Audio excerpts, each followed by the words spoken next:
Hello. That was weird. Hey guys, welcome back to our... Wait, hold on. Hey guys, welcome back to our channel. It's Ian. And Hannah. If you ever noticed, we haven't posted in like a few months. Yeah. And we're going to get to the nitty-gritty of it. We're going to explain why we haven't posted in such a long time. It's going to be real, it's going to be raw, it's probably going to be emotional. I'm going to try not to cry. I can't make any promises. But yeah, if you are interested in knowing why we haven't posted in such a long time, keep watching. Keep on watching. I can't let you go, baby. I just want to tell you that. To start off with the positives, I don't know if you noticed, but we're in our new place. We've been here since January. It is now May, almost June. We are engaged. Yep. Also happened in January. And another thing that happened in January, we conceived. We're having a baby. We did a lot in January. We did. We are having a little baby boy. Still haven't figured out a name, but it's okay, we have time. Comment some names below. I'll be 18 weeks tomorrow, so I'm almost halfway there, so I'm very excited.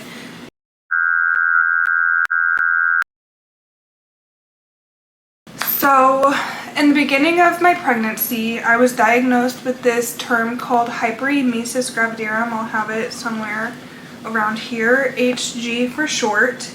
If you're not familiar with what it is, I'll just read off the definition. Yeah. A severe type of nausea and vomiting during pregnancy. Rarely, morning sickness is so severe that it's classified as hyperemesis gravidarum. Basically, throwing up a lot. Anything and everything. And for people who don't know, it's not very common. And actually, online, it's classified as a rare condition. Not a lot of people have it. People go through it. Plenty of people do go through it, but it's not very common. I don't think I had it with my first pregnancy with my son. I was very sick, but not this extreme. Like, I noticed that it was getting really, really bad probably like around week 6 or 7 or so. I think I found out I was pregnant around week 4. And it was about 2 weeks into my pregnancy when I was like, this isn't normal. I couldn't eat anything, I couldn't drink anything, I couldn't keep water down, I couldn't keep anything down. I was hospitalized multiple times for numerous IV bags because I was so severely dehydrated. She looked like she was dying. It felt like my body was failing. I know I'm one to be dramatic, but it really felt like I was dying. If I hadn't gone to the hospital when I did, I don't know if I would be here. It was very traumatic. I'm a lot better than what I was, but there are good days and bad days. So to break it down for you, I don't even know how to start this. Around week 6 of my pregnancy, I was constantly throwing up bile. I had nothing in my stomach. Wasn't able to go to work. We have a dog, Nala.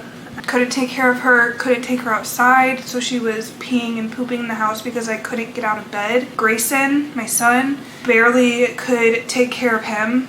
I felt really bad because I couldn't cook a home meal for him, so he was just eating cereal straight out of a box. The only time that he got a home cooked meal was when we were at my parents'.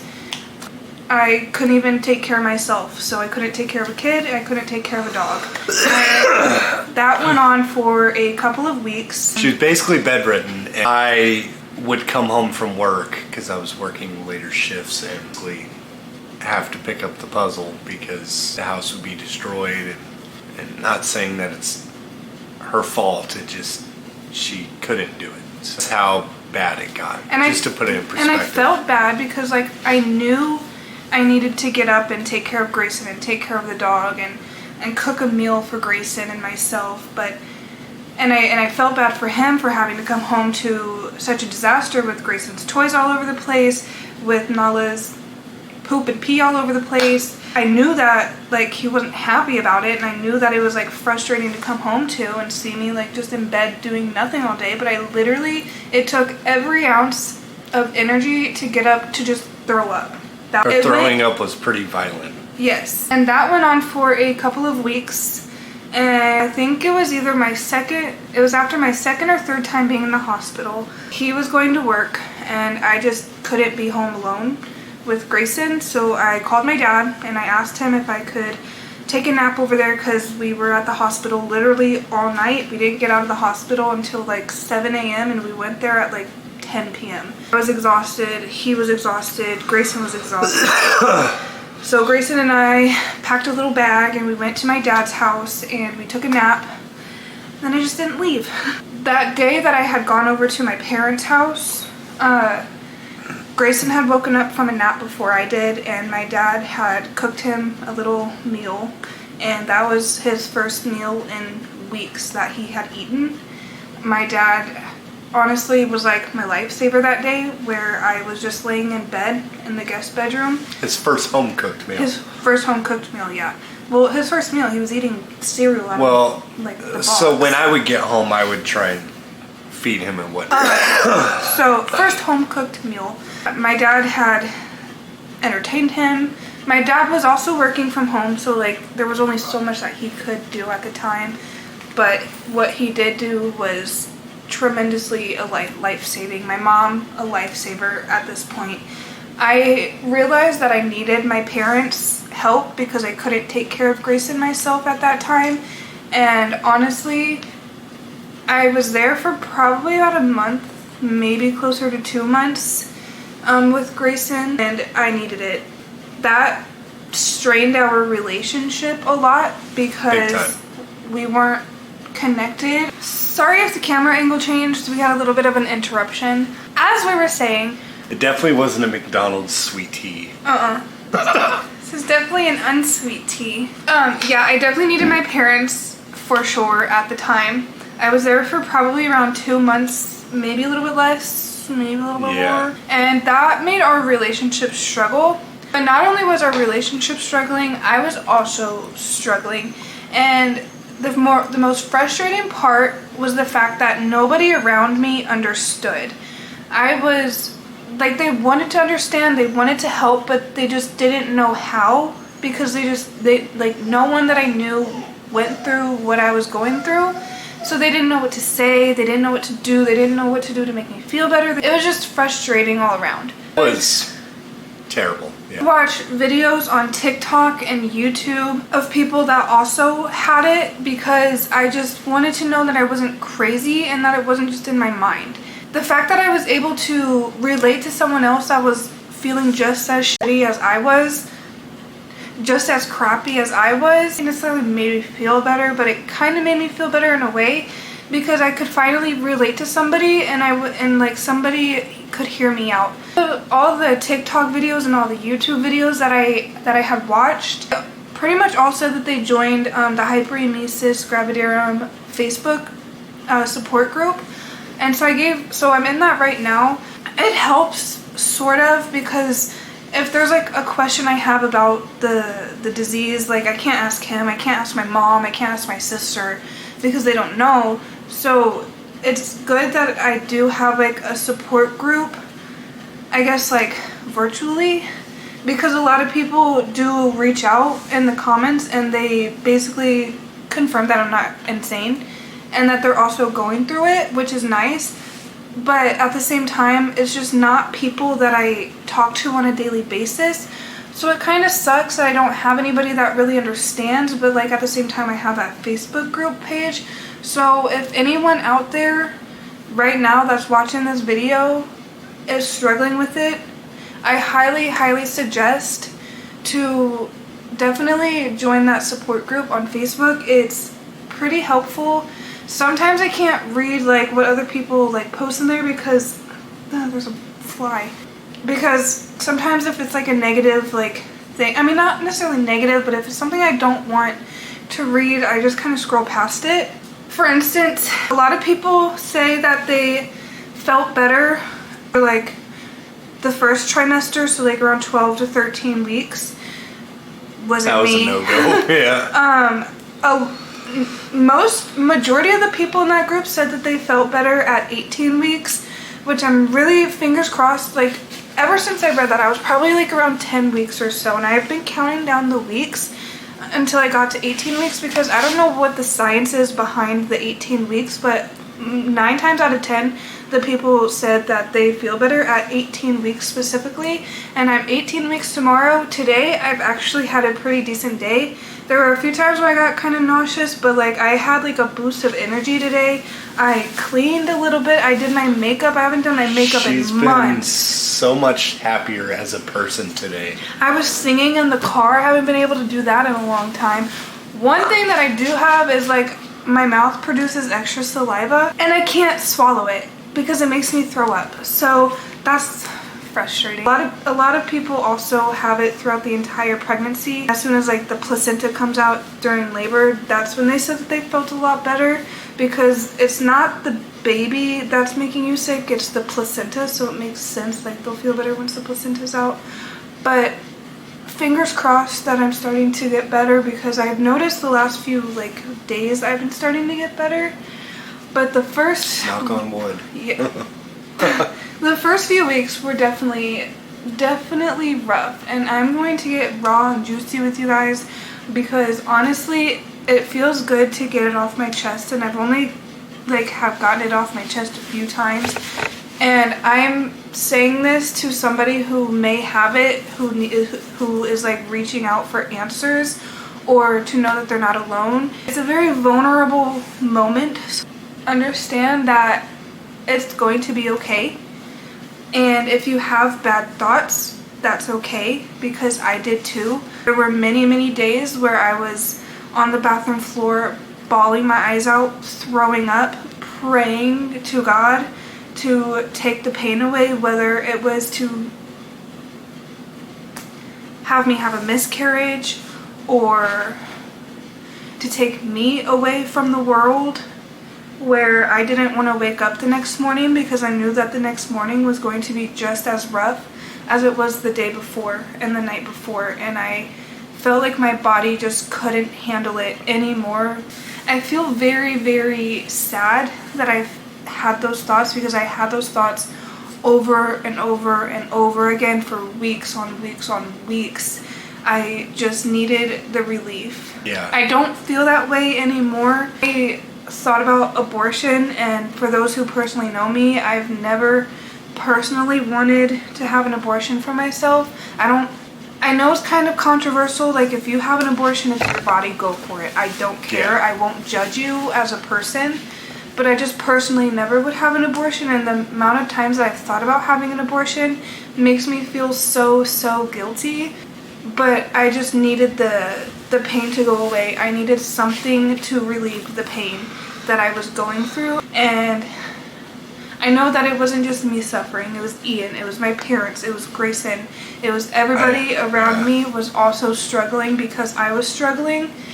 And that sucks. So Yes. she's going to give her side of how she felt, and I can give you my side of how I felt and how I dealt with it or didn't deal with it. I was a mess. And this video is probably going to be all over the place, and I apologize. Yeah, it's okay. It's just from one point to another. We're just talking. We're just Yeah. getting it off our chests. Sometimes it's good to just talk. I'm a religious person. I don't know if that like bothers anybody, but I do believe in God. And my mom would tell me every day, God won't give you anything that you can't handle. And I will look at her dead in the eyes and be like, I can't handle this. Why is he doing this to me?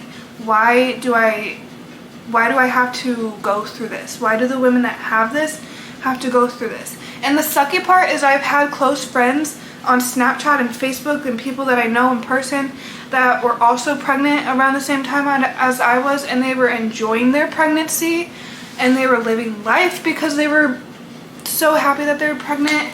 And I was like, I envy those people because I base my meals off of what is going to taste better and feel better when it comes back up. Now, one of the other videos that I had seen, this lady was prescribed Diclégis.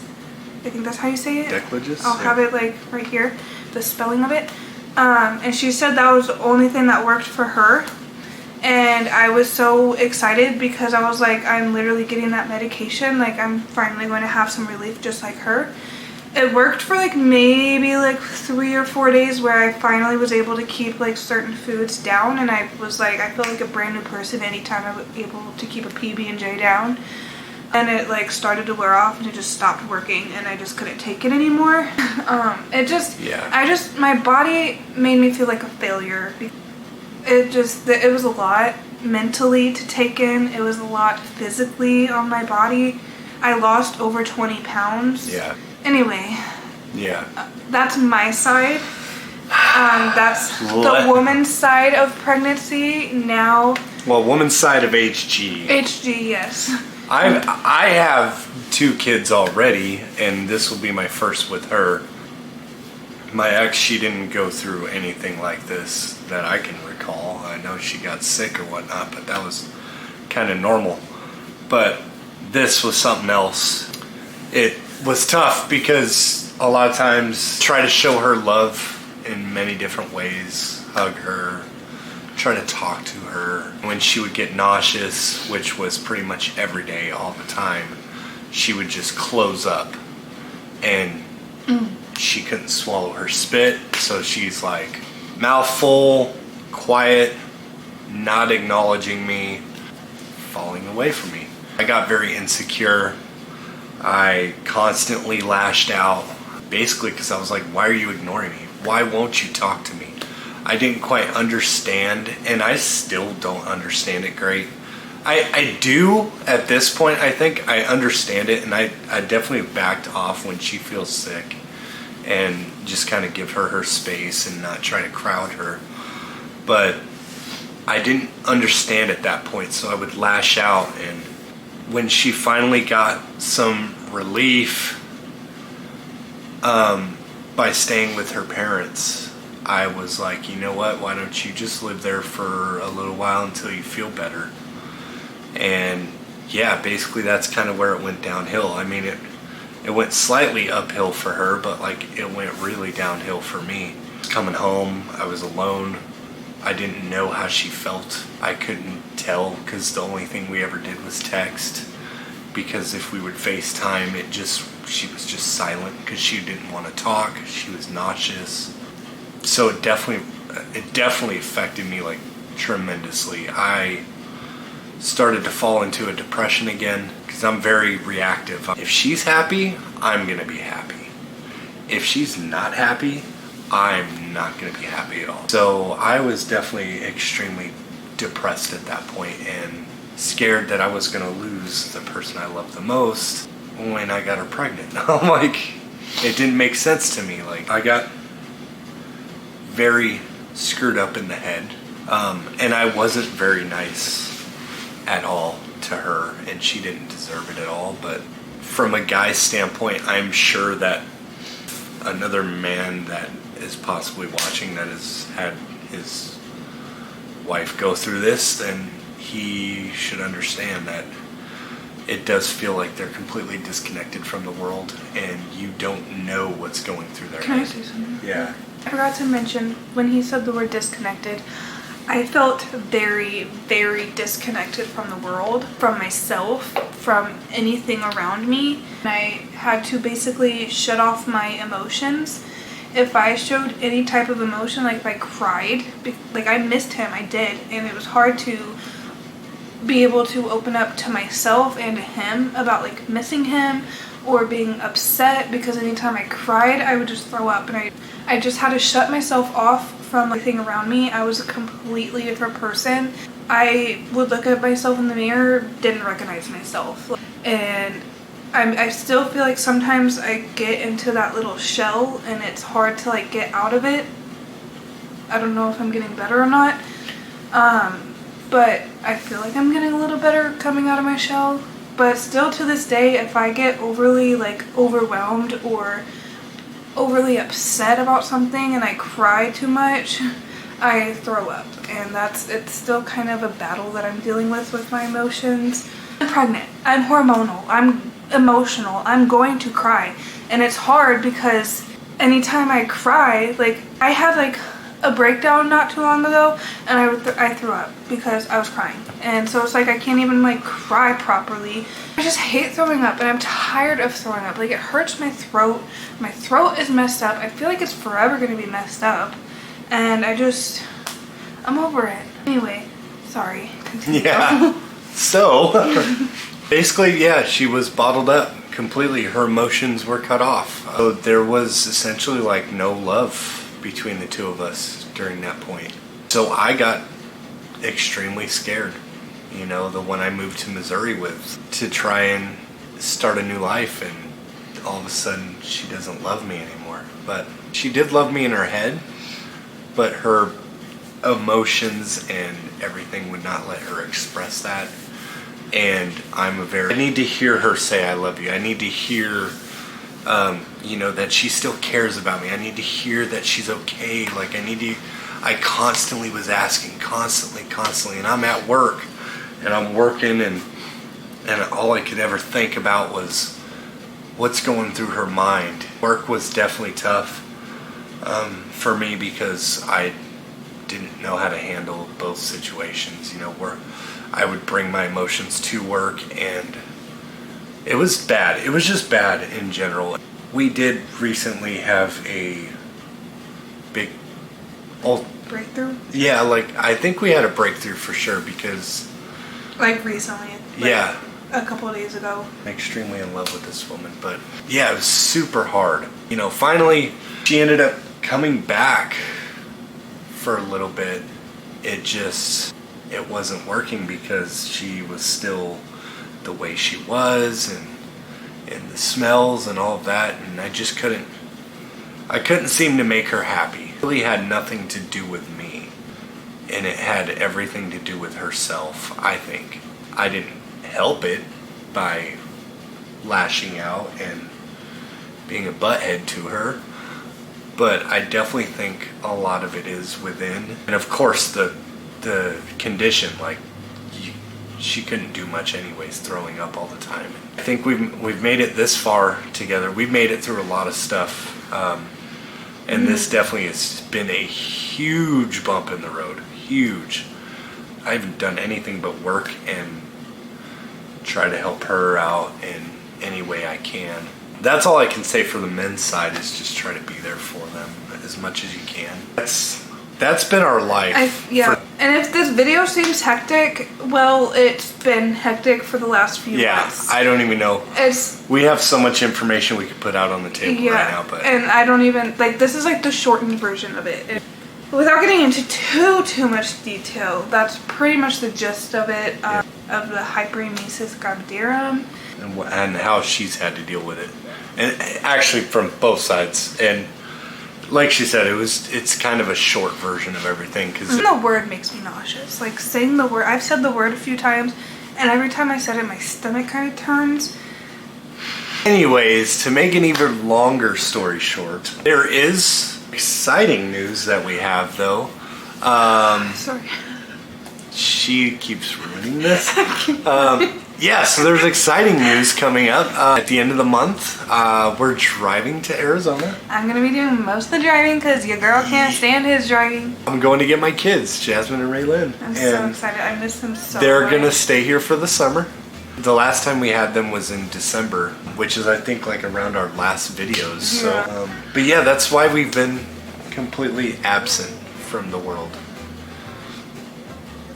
So, are you? We're going to end that here. Thank you for watching our video. If you have any more questions about the pregnancy or about anything, be sure to comment down below or message us on Instagram. With that being said, thank you for watching our video. If you liked this video or if it was helpful for you, be sure to give this a huge thumbs up. Don't forget to subscribe and leave a comment down below. We will see you in the next video. Peace. Oh, that was so much.